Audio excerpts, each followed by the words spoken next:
partenaires sociaux entament aujourd'hui 3 mois de négociations sur la réforme des retraites de 2023. Vont-ils réussir à s'entendre pour l'amender, pour la modifier? Pour en parler avec nous en direct, le leader de la CGT en Meurthe-et-Moselle. Julien Hézard, bonjour. Bonjour Mathieu Barbier. Vous confirmez votre présence autour de la table aujourd'hui? La CGT sera bien autour de la table, effectivement. Histoire de bien comprendre votre état d'esprit, vous allez réclamer l'abrogation de la réforme pure et simple ou vous n'êtes pas a priori opposé à simplement des ajustements ou des amendements? Vous savez, les revendications de la CGT, elles sont claires. C'est premièrement l'abrogation de la réforme Borne, c'est-à-dire les 64 ans, et nous revendiquons le retour à la retraite à 60 ans.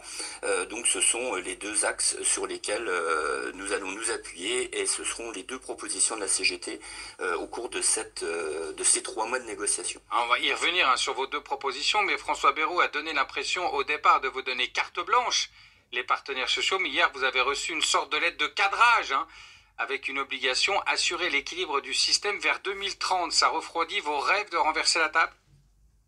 Vous savez, tout dépend qu'est-ce qu'on met sur la table. Le système, s'il doit être équilibré, la CGT elle a des propositions qui permettent d'équilibrer le système sur les exonérations de cotisations sociales, par exemple, sur la revalorisation d'un point de la cotisation vieillesse patronale. Vous voyez, c'est 5 à 6 milliards par an qui sont trouvés, et une liste comme ça, nous en avons un certain nombre, notamment 100 milliards de dividendes versés. Si on applique les mêmes cotisations aux dividendes qu'aux salaires, c'est 14 milliards qui entrent dans les caisses de retraite.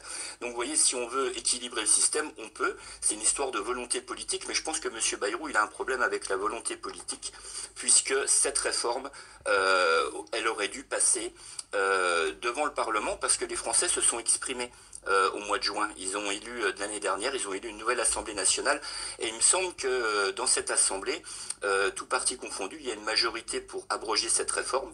Donc pour contourner l'Assemblée, le Premier ministre a fait ses négociations, et puis il sait qu'il pourra compter sur le MEDEF pour bloquer le système. Mais nous, à la CGT, on tient à y participer pour une bonne et simple raison, c'est que si on n'y est pas autour de cette table, les revendications des salariés, notamment la retraite à 60 ans, on n'en parlera pas, et ce que nous portons comme vision du système de retraite, personne d'autre la porte, donc c'est important que au moins cette voix-là soit entendue au cours de ces 3 mois, même si on n'a pas beaucoup d'illusions sur l'issue. C'est sûr que la retraite à 60 ans, personne d'autre ne la reporte, cette revendication, on va y venir, notamment dans les autres pays européens, mais sur la bataille des chiffres, Julien Hézard, ceux de la Cour des comptes sont clairs, 15 milliards d'euros en 2035, le déficit du régime, 30 milliards à l'horizon 2045.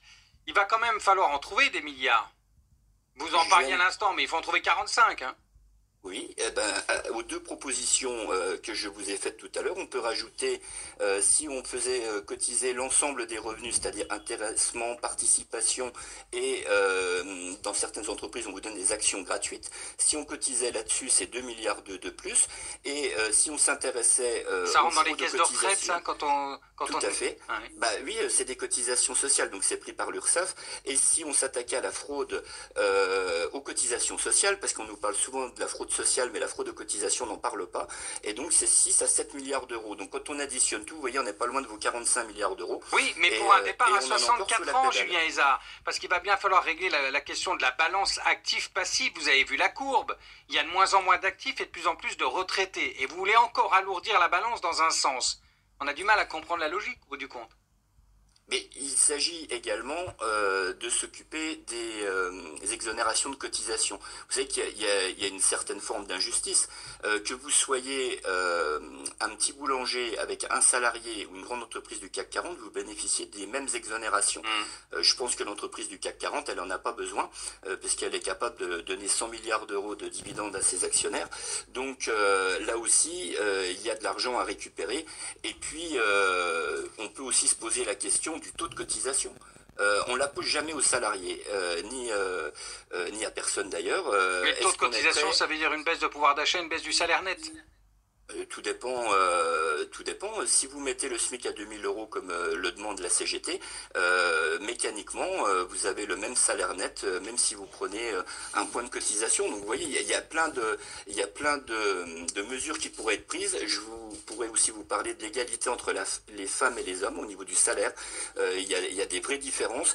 Et si l'égalité était réelle, là aussi, il y aurait de l'argent supplémentaire dans les caisses de retraite. Donc des systèmes de financement, on en trouve.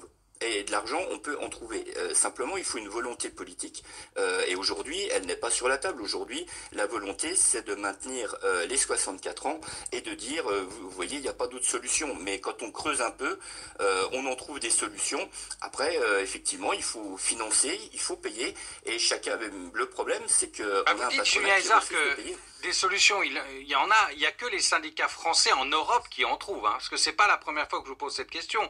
Mais tous les pays européens, je dis bien tous les pays, repoussent les uns après les autres l'âge de départ à la retraite. Le Danemark envisage même, vous l'avez entendu, de placer la barre à 70 ans. Comment croire une seconde que la France aurait la potion magique pour permettre un départ à 62, voire 60 ans, comme vous le proposez, Julien Hézard? Je vous le dis, c'est une question de priorité et de volonté politique. Donc aucun pays européen n'a cette ambition. Aucun.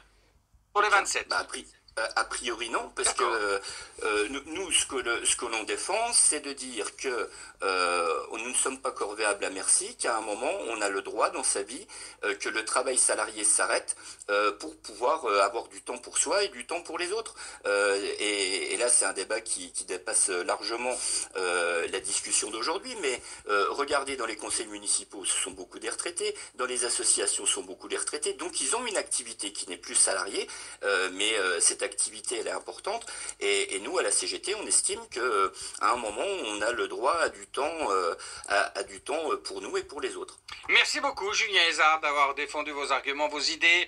Sur notre antenne ce matin, vous êtes le leader de la CGT en Meurthe-et-Moselle. Votre syndicat participera à partir d'aujourd'hui aux réunions de négociation pour amender, modifier ou abroger la réforme des retraites de 2023. Bonne journée.